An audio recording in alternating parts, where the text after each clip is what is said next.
నమస్తే సాయిరామ్. ఈరోజు వీడియోలో అండి మొన్న 11వ తారీఖున అంటే ఈ నవంబర్ 11 మంగళవారం నాడు ద్వారకామాయిలో బాబా ఒక అద్భుతాన్ని చూపించారండి. ఇప్పుడు మీకు స్క్రీన్ మీద చూపిస్తున్నాను చూసారా, ఈ పిల్లవాడండి. ఈ పిల్లవాడు వాళ్ళ అమ్మగారు పక్కన ఎల్లో చుడిదార్ వేసుకున్నారు కదా, వాళ్ళ అమ్మగారు. వీళ్ళిద్దరూ కూడా ద్వారకామాయి అంటే షిరిడి వెళ్ళడం అనేది జరిగింది. అక్కడ ఆ పిల్లవాడు బాబాని చూస్తూ అంటే కళ్ళజోడు పెట్టుకొని ఎప్పుడు ఉంటాడంటండి. కళ్ళజోడు లేనిది ఆ పిల్లవాడి కళ్ళు సరిగ్గా కనిపించవంట. అందులోనూ కుడి కన్ను అస్సలు కనిపించదంటండి.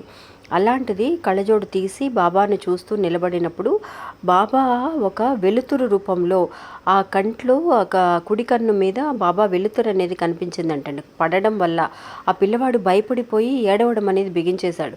ఏడుస్తూ ఉండగా వాళ్ళ అమ్మగారు అడుగుతూ ఉన్నారు, ఏమైంది నాన్న ఏంటి అని అడిగితే అప్పుడు ఆ పిల్లవాడు చెప్పాడంట, అది బాబాని చూశానమ్మా నేను, బాబా కనిపించారు నాకు అని. ఎంత అద్భుతమో చూసారా అండి. 11వ తారీఖున అంటే 11 ఏంజల్ డే రోజున ఎంత అద్భుతం జరిగింది అనేది మీరు న్యూస్లో చూసే ఉంటారు. ఆ పిల్లవాడికి ఇంకప్పటి నుంచే అండి 2 కళ్ళు కూడా కళ్ళజోడు లేకపోయినా కూడా బాగా కనిపిస్తున్నాయమ్మా నాకు అని చెప్పి ఏడుస్తూ ఆ పిల్లవాడు ఇంటర్వ్యూ ఇచ్చాడండి. బాబా చూపించే అద్భుతాలకి అంతం అనేది లేదు.